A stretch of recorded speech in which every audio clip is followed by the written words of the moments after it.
Personally, I've always found the example of selling a ballpoint pen just a bit intimidating. And it's so funny because I sell complex technology and selling something like a pen seems so intimidating to me. Hey guys, my name is T. Antonio. If you're new to this channel, I make videos in and around business and entrepreneurship. Today, I'm doing a video about sales, and I'm going to be reacting to the videos on YouTube about how to do sales. I have been doing sales for a long time. My first sales job was selling leather jackets when I was 16, and today I sell software. So I thought making a video showing you my opinions, good, bad, or indifferent, of the how to sell videos on YouTube might really be useful for someone who's interested potentially in getting into sales down the road. Okay, let's search how to sell on YouTube and just see what the top hit is. So the first thing that I notice is that the first two thumbnails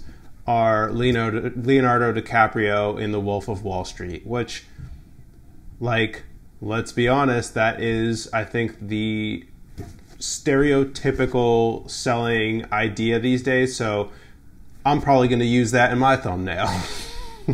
However, in my experience, the character that's portrayed in that movie is not exactly what I would, it's pretty far from what I would describe as the sales that I do. But let's watch the first video and just see what this video is all about. Go ahead, sell me this vacuum cleaner. What would you say to me? How would you explain the features and benefits? What do you have to do to cause me to want to buy from you?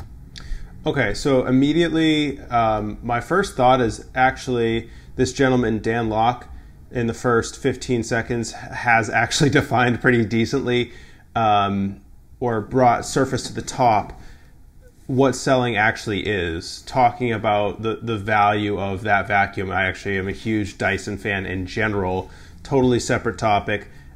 Great product for him to be using as an example of something that's very sellable.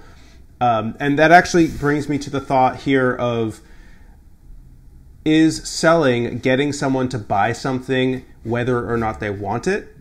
Or is selling getting someone to buy something that they really do need? And this particular vacuum is a great product, and a lot of people need it and haven't bought it yet.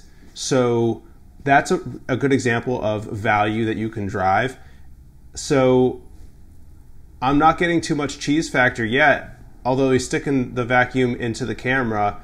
I'm not all that offended by it. Let's keep going. Go ahead, comment below. There's an ancient Chinese proverb that said, hearing something 1,000 times is not as convincing as seeing it once. You see, most entrepreneurs and salespeople, when they want to sell a product, when they want to sell something to someone, they always focus on, what do I need to say?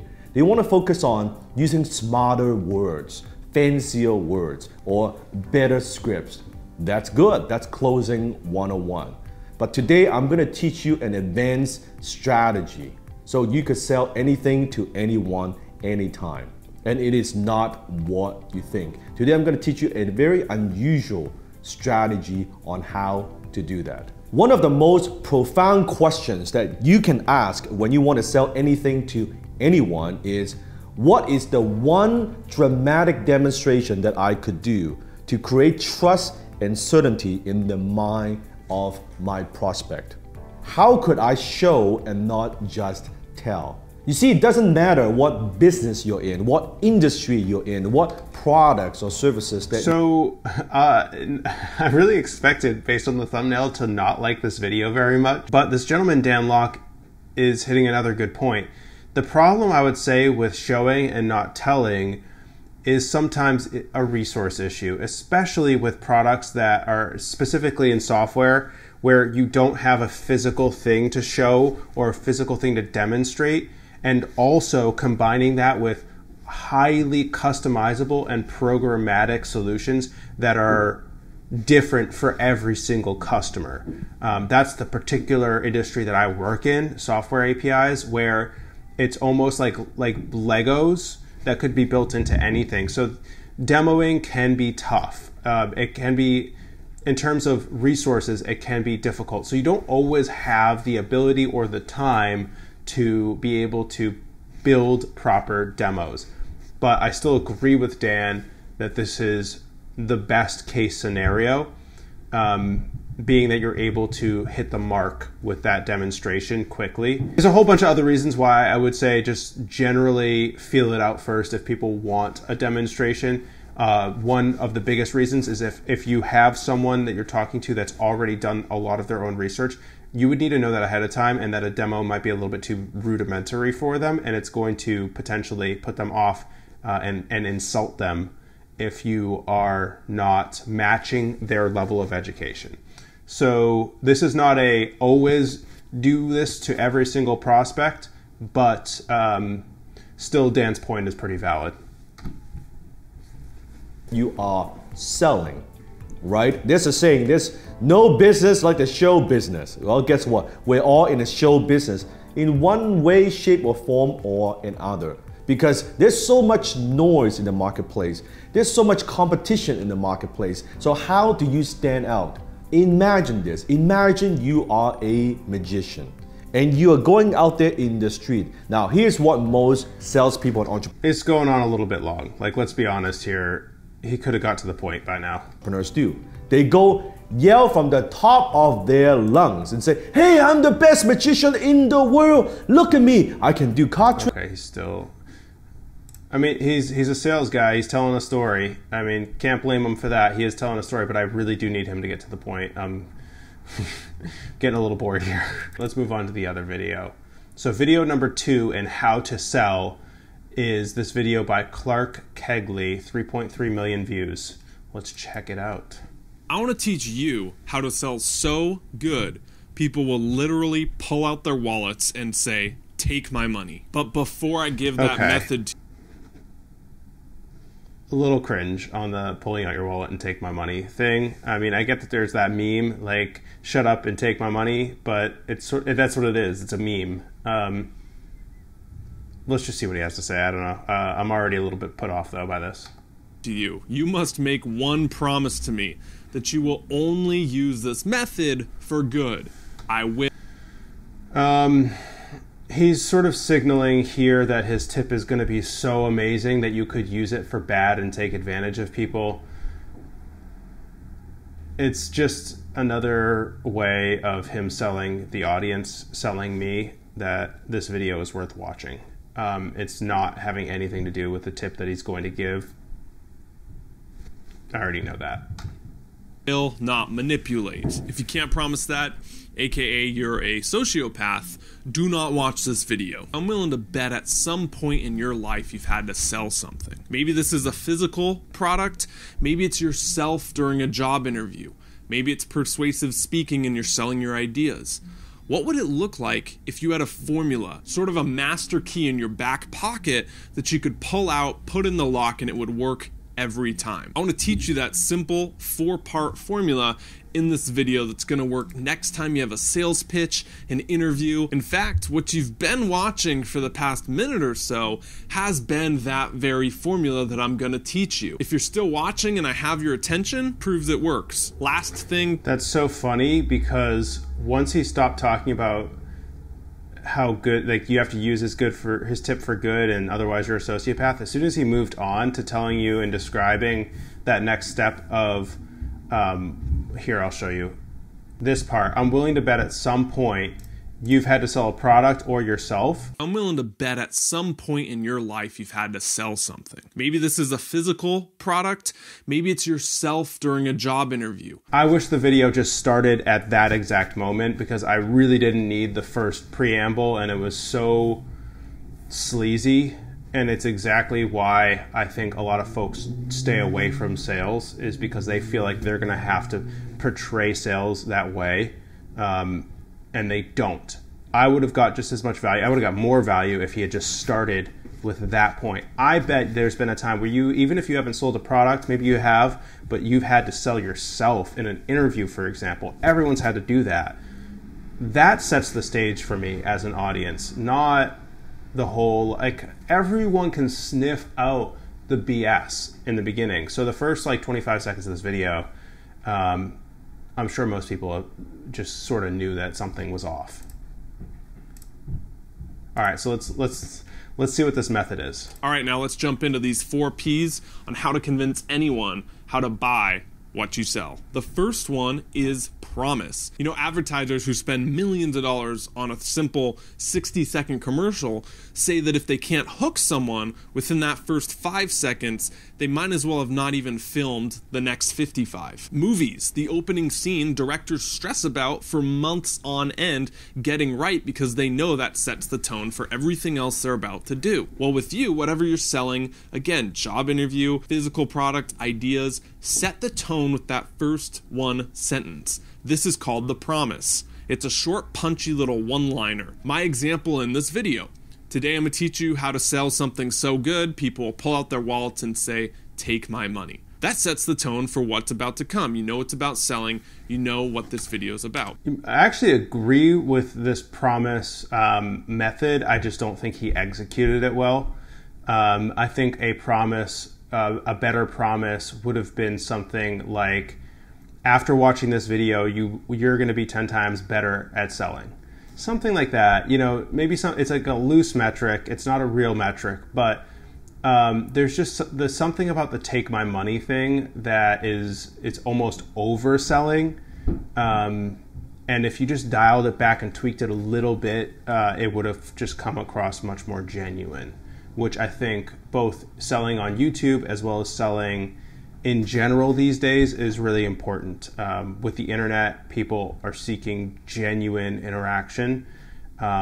There's just too many snake sales content out there, snake oil sales content out there, and people are too smart for that, essentially.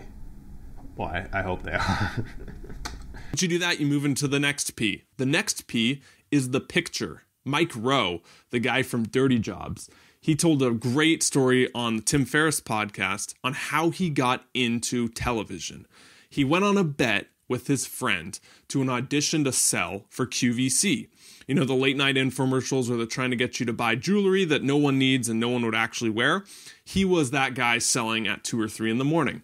So he walks into this job interview, again on a bet. His friend said, if you do it, I'll do it. And they didn't ask him about his background, experience. They just held up a pen and said, sell this to me. What Mike Rowe did in that moment got him the job. He didn't talk about the pen and say, well, it's got a fine ball tip to it. It doesn't smudge when you write. He went after the emotions. He said, I want you to imagine you just closed a business deal. Everything went as planned. It took you 2 months. You're ready to sign. You reach into your pocket and you pull out a ball tip pen that's chewed on and cost you 4 cents. What impression does that leave on the person? What does that say about who you are? What does that convey about your future business deal? Now I want you to picture the other hand. You have this pen that's perfectly designed, German engineered, writes like a feather, and you give that to them to seal the deal. See, what Mike did that got him the job on QVC, he didn't go after the features of the pen. He went after the emotional side. He put the picture in their mind of using that pen, and that's how it sold them, leading him to get the job on QVC. You might be asking, Clark, isn't selling logical? Wouldn't you want to convince someone on the reasons they should buy your deal? It's a better deal than the competitors? No. You don't want to do that. We actually buy with our emotions, human beings, and then we justify with logic. So if you really want to convince someone, go after the emotional side of them. My example in this video, I said, look, if you're watching this video, I'm willing to bet you've had to fill in the blank, a job interview, sell something in person, convince people of your ideas.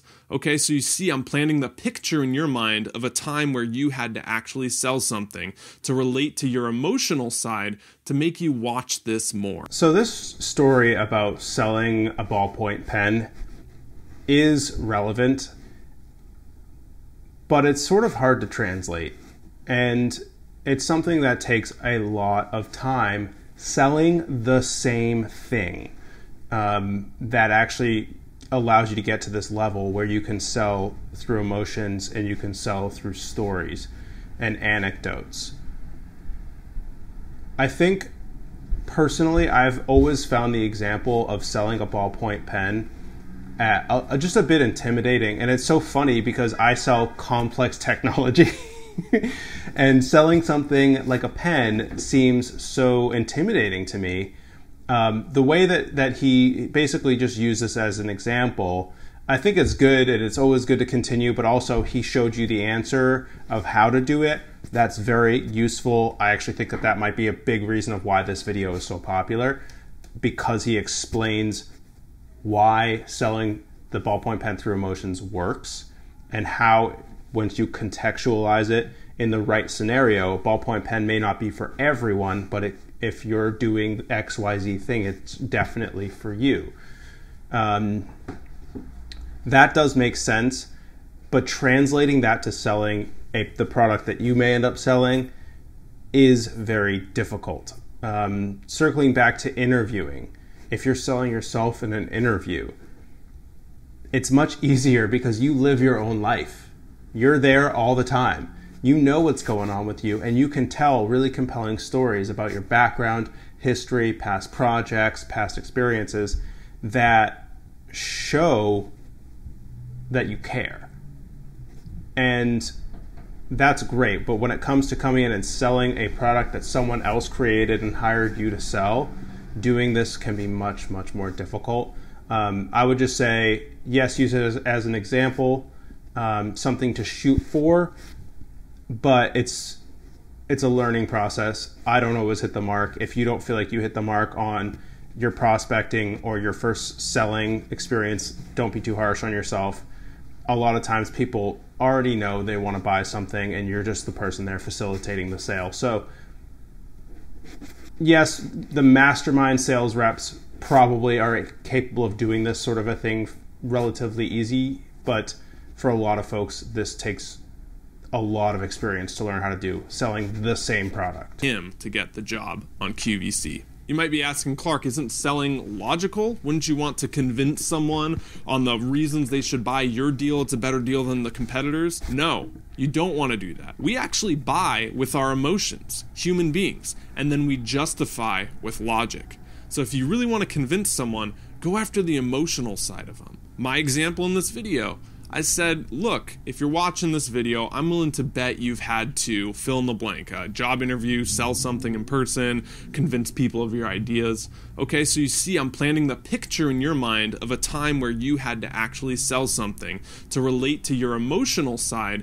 to make you watch this more. The next P is proof. I heard a great story. I think it's Andrew Stone from Pixar was giving in his TED Talk. He said he had a graphics arts teacher early on in his college career. The first day of class, he storms in, he writes on the board, apple, and then he draws a picture of an apple. He says, this is the #1 rule of graphic design. Don't do this. And he had the two sitting there. And then he took a piece of paper and he covered the apple. He said, do this, but don't do this. Both together. In other words, he said, look, show me, don't tell me. The proof, we can get up and talk about how great our company is. It's getting to the same point as the previous video. Show, don't tell. We know this. Let's move on. Oh, I did want to talk about social proof because actually that point is very relevant towards what I do. Or that is actually very relevant in what I do selling software. A lot of times, like I mentioned, especially with the customizability of software, depending on the software product you're selling, it may not be such an easy thing to demonstrate. So a lot of times you have to sell on social proof. Unfortunately, sometimes you have to sell on price, even though you don't want to. None of us want to sell on price. We want to sell on value and the future of what that product can be. But sometimes it just depends on what the customer is coming in the door or the prospect is coming in the door with. And if all they want to do is talk about pricing and all you do is ignore that, they're going to get pissed and probably walk away because you're not listening to them. So yes, this advice is good advice. Follow your intuition still. And in the case of social proof and software, specifically software sales, social proof is actually very huge. So something we do a lot of, and I do this a lot in my pitches, is telling stories of previous customers that I've recently worked with or that I've worked with before that hopefully are either in the same vertical or attempting to do a lot of similar things without being a direct competitor to the person I'm selling to. So there's a lot of nuance there that I have to suss out first. But I try to tell those stories because I want the other person to know that they're working with someone who has done this before.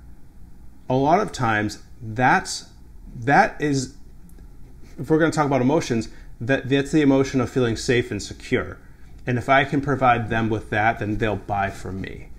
And then it's up to me to follow through with good instructions and great resources for them to actually achieve what they're trying to achieve using our software. So social proof is huge. We do something called case studies as well, where we actually have our previous customers describe at length what they built using our software, and then we make it pretty and make it marketing material and provide that to our customers as well, sort of at the stage when they're really considering us, to say, here's what so-and-so did. And to show them that it's almost like proof of concept. It really is possible to do this, and we know how to do it. Very important. What I want to say here is just my biggest tip. There's the notorious jam study where they have jams in supermarkets, and they presented people with 34 jams. What they noticed is that more people stopped, but less people buyed. And that when they only had a setup display of 4 to 8 jams, the conversions went through the roof. In other words, when we're overwhelmed with the decisions, we don't do anything. What I've found most effective is a single call to action. When you do a pitch, don't give them 20 things to act on. Don't give them 5 things to act on. Give them one thing you want them to do at the end of your video, at the end of your article, in your social media post. Have one call to action, maybe 2. That's pushing it. I'm glad he said maybe 2, just because I was going to make the point that this is a good rule of thumb to give one call to action, but it's not a rule. And there's sometimes you need to do 2 or 3 things as a follow-up action, and it's just unavoidable. And then other times you can do multiple calls to action to sort of bombard them with evidence that you know what the heck you're talking about. And almost like flex on them from a knowledge perspective to build their confidence in your abilities and in the company and product's abilities. So there's reasons to do more than one call to action that are non-obvious, but generally, as a rule of thumb, giving someone a clear and defined path for the next step is super, super important. So I agree. That you want them to do at the end of whatever you're selling, and that's a better way to convert people. So here's my pitch to you, all right? If you like this video, if you learned one thing that's new, go down below and hit that thumbs up button. If you hit the thumbs up button, share this video with anyone who you think could benefit. Hey, I'm going to steal Clark's idea here. If you liked this React video and you want more React videos like this, go hit the like button on this video down below right now and subscribe to my channel because Clark asked you to. No, do it if you actually found this video interesting. I'll do more of these in the future. So yeah, let me know. Fun video to make. I really enjoy talking about this stuff. This is my day job, so yeah, I enjoy it. Thank you for checking out my channel, and we'll see what happens next on this channel because I seem to upload whatever I want. So, all right, see you guys.